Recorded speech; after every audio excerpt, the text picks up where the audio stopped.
রাজধানীতে নিষিদ্ধ ঘোষিত সংগঠনের সম্ভাব্য তৎপরতা ঠেকাতে সর্বোচ্চ সতর্ক অবস্থানে রয়েছে ঢাকা মহানগর পুলিশ ডিএমপি। সামাজিক যোগাযোগ মাধ্যমে ছড়ানো বিভিন্ন কার্যক্রমকে নজরদারিতে রেখে নগর জুড়ে বাড়তি নিরাপত্তা জোরদার করা হয়েছে। শনিবার দিবাগত রাতে ডিএমপির ভারপ্রাপ্ত কমিশনার এসএন মোহাম্মদ নজরুল ইসলাম গণমাধ্যমকে নিরাপত্তার কথা নিশ্চিত করেছেন।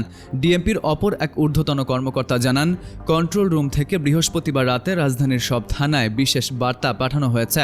বার্তায় নগর জুড়ে নিরাপত্তা ব্যবস্থা আরও কঠোর করার পাশাপাশি অলিগলি ও গুরুত্বপূর্ণ সড়কে অতিরিক্ত টহল ও নজরদারি বাড়ানোর নির্দেশনা দেওয়া হয়েছে। ডিএমপি সূত্রে জানা যায়, 17ই মে পলাতক শেখ হাসিনার স্বদেশ প্রত্যাবর্তন দিবস উপলক্ষে নিষিদ্ধ ঘোষিত সংগঠনের পক্ষ থেকে কর্মসূচি পালন করা হতে পারে। তাই অপরাধমূলক ও অবৈধ কার্যক্রম প্রতিহতে সর্বোচ্চ সতর্ক অবস্থানে রয়েছে পুলিশ। শনিবার ভোর 4:30টার দিকে রাজধানীর বনানীতে অভিযান চালিয়ে নিষিদ্ধ ঘোষিত সংগঠনের পোস্টার ও লিফলেট সহ এক যুবককে গ্রেপ্তার করেছে পুলিশ।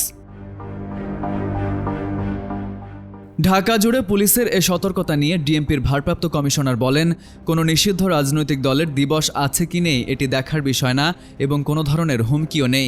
তবে সামাজিক মাধ্যমে নানা ধরনের বিষয়বস্তু লক্ষ্য করা যাচ্ছে। পুলিশ সব অপরাধীকে প্রতিহত করার জন্য সর্বোচ্চ প্রস্তুতি নিয়ে রেখেছে। যে কোনো অপতৎপরতা ঠেকাতে রাত থেকেই বিভিন্ন কার্যক্রম চলছে।